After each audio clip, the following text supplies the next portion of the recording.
পুরো মধ্যপ্রাচ্য জুড়ে বাজছে তৃতীয় বিশ্বযুদ্ধের দামামা। একদিকে ইরান, হামাস, হুতি, হিজবুল্লাহ, অন্যদিকে ইসরায়েল, আমেরিকা ও যুক্তরাজ্য। পুরো পৃথিবী জুড়েই বাজছে তৃতীয় বিশ্বযুদ্ধের দামামা। ইসরায়েলের সঙ্গে হিজবুল্লাহ যুদ্ধবিরতি চললেও এখন ইসরায়েলের জম হয়ে দাঁড়িয়েছে ইয়েমেনের হুতি বিদ্রোহীরা, আর তাদের পৃষ্ঠপোষকই হচ্ছে ইরান। তবে ইসরায়েলকে বাঁচাতে বদ্ধপরিকর যুক্তরাষ্ট্র সহ তার পশ্চিমা মিত্ররা যে কোনো হুমকি থেকে ইসরায়েলকে বাঁচাতেই যেন নানা ধরনের তোড়জোড় শুরু করেছে পশ্চিমা বিশ্ব। তবে ইরান দিয়েছে পাল্টা হুঁশিয়ারি। ইসরায়েলের ভূখণ্ডে হামলা চালাতে নতুন নতুন সব অস্ত্র তৈরি করছে তেহরান। শুরুতেই জানিয়ে দিব, ইয়েমেনে ইঙ্গো ও মার্কিন ও ইসরায়েলি হামলার তীব্র নিন্দা জানালো ইরান। পরেই জানাবো কেন ইরানি এই স্যাটেলাইট ড্রোন ইসরায়েলের জন্য দুঃস্বপ্ন হয়ে উঠছে। পরেই জানাবো গাজা থেকে ফিলিস্তিনি মাফিদার বুক ফাটা আর্তনাদ, আমরাও মানুষ। এদিকে আফগান সীমান্তে 50টি ক্ষেপণাস্ত্র হামলা চালিয়েছে পাকিস্তান, দাবি রিপোর্টে। এবং সর্বশেষ জানাবো গাজায় আনাদুলু এজেন্সির সাংবাদিককে গুলি করে হত্যা। এতক্ষণ শুনছিলেন সংবাদ শিরোনাম, এবারে বিস্তারিত। তবে তার আগে প্রতিদিনের আপডেট আন্তর্জাতিক সংবাদ সবার আগে পেতে ভিডিওটিতে একটি লাইক দিয়ে চ্যানেলটি সাবস্ক্রাইব করার অনুরোধ রইল। ইয়েমেনে ইঙ্গো ও মার্কিন ও ইসরায়েলি হামলার তীব্র নিন্দা জানালো ইরান, আন্তর্জাতিক পদক্ষেপ জরুরি। ইরানের পররাষ্ট্র মন্ত্রণালয়ের মুখপাত্র ইসমাইল বাকাই ইয়েমেনে ইঙ্গো, মার্কিন ও ইসরায়েলি হামলাকে আইনের চরম লঙ্ঘন এবং আন্তর্জাতিক নীতিমালা ও জাতিসংঘ সনদের পরিপন্থী হিসাবে ঘোষণা করেছেন। মার্কিন যুক্তরাষ্ট্র, ব্রিটেন এবং ইহুদিবাদী ইসরায়েলের জোট ইয়েমেনে বিমান হামলা চালায়। এমন সময় এই হামলা চালানো হয় যখন ফিলিস্তিনিদের নিপীড়িত জনগণের সাথে সংহতি প্রকাশ করে এবং গাজায় গণহত্যার নিন্দা জানিয়ে দেশটির লাখ লাখ মানুষ বিক্ষোভ করছিল। আজ সকালে ইয়েমেনের স্বাস্থ্য মন্ত্রণালয় ঘোষণা করেছে, সানা ও হুদাইদায় যুক্তরাষ্ট্র, ইসরায়েল এবং ব্রিটেনের বিমান হামলায় একজন শহীদ এবং 9 জন আহত হয়েছেন। ইরানের পররাষ্ট্র মন্ত্রণালয়ের মুখপাত্র ইসমাইল বাকাই ইয়েমেনের অবকাঠামো এবং বেসামরিক প্রতিষ্ঠানগুলোতে মার্কিন যুক্তরাষ্ট্র, ব্রিটেন এবং ইহুদিবাদী ইসরায়েলের আক্রমণ থেকে এটা আরও স্পষ্ট হয় যে ফিলিস্তিনি জনগণের বিরুদ্ধে সংগঠিত অপরাধে আমেরিকা ও ব্রিটেন সরাসরি জড়িত। তিনি ইহুদিবাদী ইসরায়েলের পরিচালিত গণহত্যার বিষয়ে আন্তর্জাতিক সংস্থাগুলোর নীরবতা এবং ইসরায়েল ও তার সহযোগী দেশগুলোর যুদ্ধ উন্মাদনার নিন্দা জানিয়েছেন। অধিকৃত ফিলিস্তিনি হামলা এবং আন্তর্জাতিক নীতিমালা লঙ্ঘন বন্ধে জাতিসংঘ নিরাপত্তা পরিষদ সহ আন্তর্জাতিক সংস্থাগুলোকে পদক্ষেপ গ্রহণের আহ্বান জানিয়েছে ইরানের এই মুখপাত্র।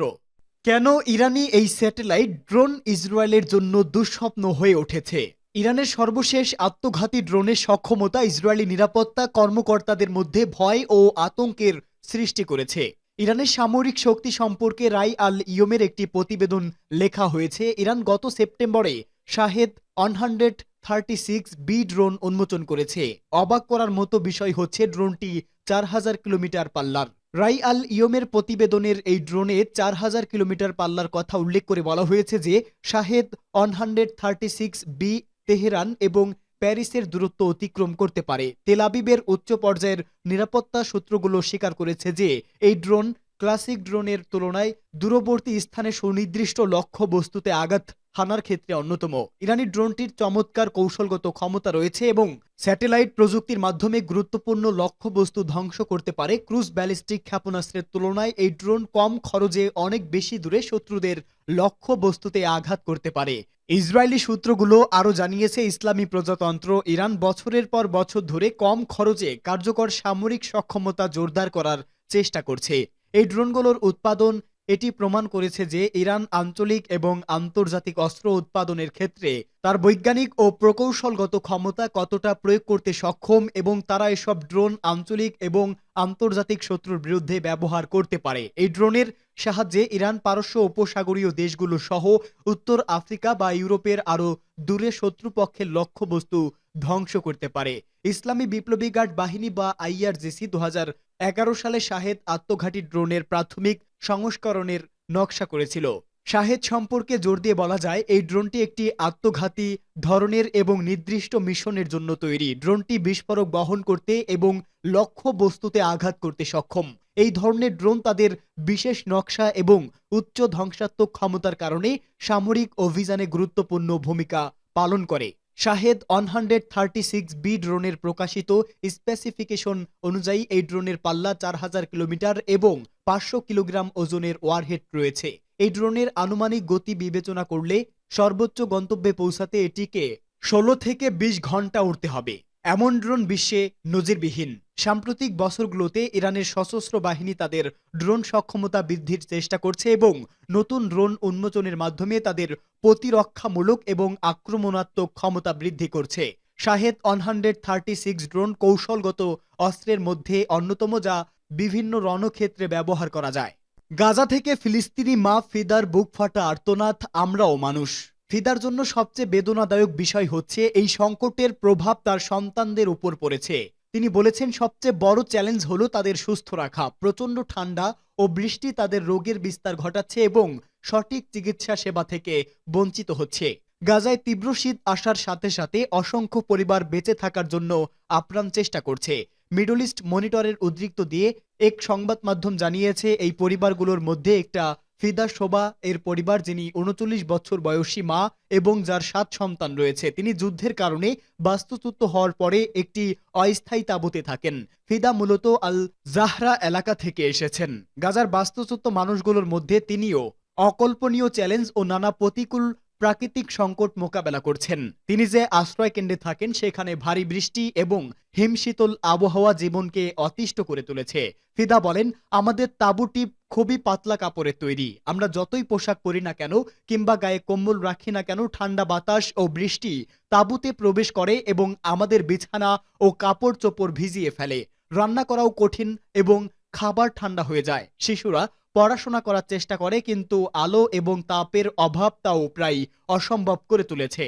ঠান্ডা আবহাওয়া তাদের স্বাস্থ্যের উপর প্রভাব ফেলেছে।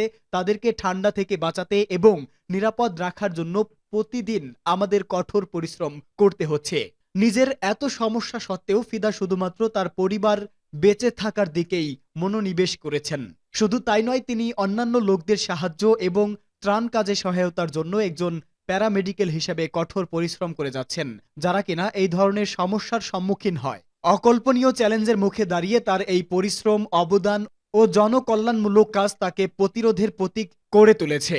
ফিলিস্তিন মা ফিদা হলেন 15 লাখেরও বেশি ফিলিস্তিনিদের মধ্যে একজন, লাখ লাখ বাস্তুচ্যুতদের মধ্যে একজন, যিনি তাঁবুতে বাস করছেন এবং সেখানে প্লাস্টিকের সামগ্রী ছাড়া আর কিছুই নেই।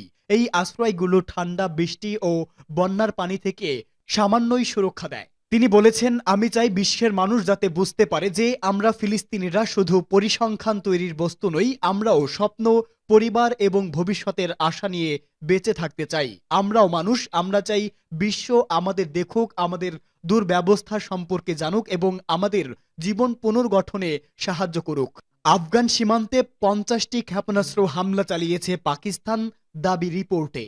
আফগানিস্তানের কোনার প্রদেশে সীমান্ত অঞ্চলে ক্ষেপণাস্ত্র হামলা চালিয়েছে পাকিস্তান বলে দাবি করেছে একাধিক আফগান মিডিয়া। স্থানীয় সূত্রের বরাত দিয়ে এই তথ্য জানিয়েছে আফগান সংবাদ মাধ্যম টোলো নিউজ ও খামা প্রেস। সূত্রের বরাত দিয়ে বলা হয়েছে, রাত 2টায় পাকিস্তানি বাহিনী ক্ষেপণাস্ত্র হামলা চালায়। নাভা ক্রসিং ও শারকানি জেলার বেশ কয়েকটি এলাকা লক্ষ্য করে এসব হামলা চালানো হয়। ক্ষেপণাস্ত্র হামলার কারণে সেখানকার বাসিন্দারা ঘরবাড়ি ছেড়ে অন্য এলাকায় আশ্রয় নিয়েছে। তবে তালেবান সরকারের পক্ষ থেকে আনুষ্ঠানিকভাবে এই হামলা সম্পর্কে এখন পর্যন্ত কোনো মন্তব্য পাওয়া যায়নি। একই সঙ্গে পাকিস্তান ও আফগানিস্তান মিডিয়ায় প্রকাশিত এই সংবাদের কোনো প্রতিক্রিয়া জানায়নি।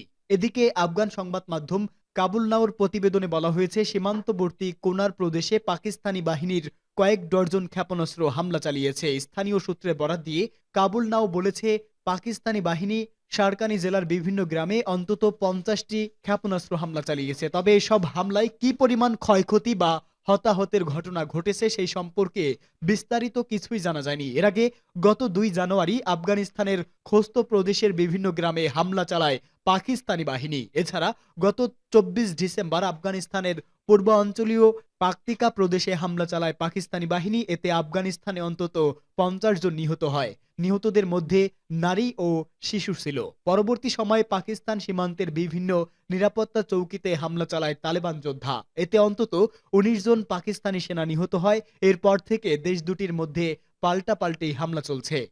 গাজায় আনাদুলু এজেন্সির সাংবাদিককে গুলি করে হত্যা।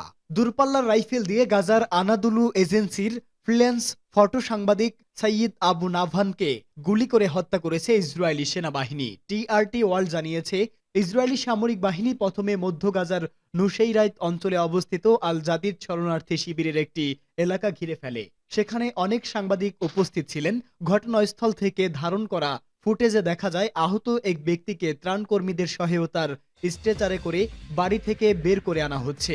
কাজেই দেখা যায় আবু নাভান তার সঙ্গে থাকা সরঞ্জাম নিয়ে দৌড়ানোর চেষ্টা করছেন। এ সময় দূরপাল্লার রাইফেল থেকে একটি গুলি তাকে লক্ষ্য করে ছোড়া হয়। আবু নাভান তখন মাটিতে পড়লে নিস্তেজ হয়ে পড়েন।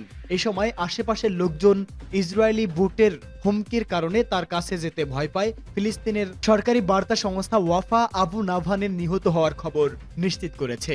গাজা ইসরায়েলি সেনাবাহিনীর অব্যাহত হামলায় 2023 সালের 7 অক্টোবর থেকে 46,000-এর বেশি মানুষ প্রাণ হারিয়েছেন। এদের বেশিরভাগই নারী ও শিশু। গত নভেম্বরে গাজায় যুদ্ধ অপরাধ ও মানবতা বিরোধী অপরাধের দায়ে ইসরায়েলি প্রধানমন্ত্রী বেনিয়ামিন নেতানিয়াহু ও সাবেক প্রতিরক্ষা মন্ত্রী ইয়োব গ্যালেন্তের বিরুদ্ধে গ্রেপ্তারি পরোয়ানা জারি করে আন্তর্জাতিক অপরাধ আদালত। গাজায় প্রাণঘাতী যুদ্ধের জন্য আন্তর্জাতিক বিচার আদালতও ইসরায়েলের বিরুদ্ধে গণহত্যার মামলাও রয়েছে।